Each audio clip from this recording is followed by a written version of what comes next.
Section 3. Conflicts of Interest. Federal regulations prohibit federal government employees from using public office for private gain or for the private gain of relatives. This regulation also seeks to ensure that the performance of official duties does not give rise to an appearance of the use of public office for private gain or of giving preferential treatment. This regulation, however, does not apply to the president or vice president. Other federal regulations require only the consideration of an appearance of a conflict of interest. Where an employee knows that a person with whom he has covered relationship is or represents a party to a particular matter involving specific parties, and where the employee determines that the circumstances would cause a reasonable person with knowledge of the relevant facts to question his impartiality on the matter, the employee should not participate in the matter unless he has informed a designated superior and received authorization. According to the Office of Governmental Ethics, OGE, these rules and regulations help to ensure that federal employees fulfill their responsibility to endeavor to act at all times in the public's interest and avoid losing impartiality or appearing to lose impartiality in carrying out their official duties. In the context of U.S. foreign policy, the Foreign Affairs Manual, FAM, sets forth the policies and procedures for State Department employees working abroad.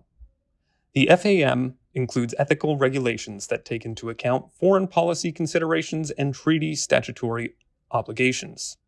Specifically, when a U.S. citizen employee of the State Department is serving abroad and subject to the authority of that country's chief of mission, that employee's family members may be prohibited from employment or other outside activity in any foreign country if the chief of mission in that country determines it could damage the interests of the United States.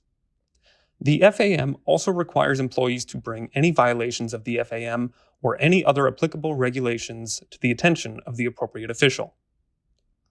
Although OGE's authority to investigate and recommend solutions to most employees for conflicts of interest issues is well established, Congress did not extend this authority to the President and Vice President in OGE's establishment statute. This does not mean there is an absence of any authority to hold the President and Vice President accountable for conflict of interest issues. Rather, it demonstrates that the responsibility for holding the President and Vice President responsible for conduct that implicates conflicts of interest lies elsewhere, namely with Congress and the American people. In certain instances, like self-dealing, the harm is plain. In others, the harm, a loss or apparent loss of impartiality, may be less concrete. But the effect is still the same. When the impartiality of decision-makers is drawn into question, it creates a chilling effect on the credibility of their decision-making processing and ultimate decision.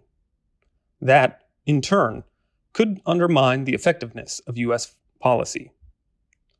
Although these consequences may sometimes be difficult to measure or quantify, they certainly have an effect, or else there would be little reason to regulate them in the first instance. In the context of foreign affairs, because these subtleties matter, the FAM provides the Chief of Mission with the discretion to make these assessments.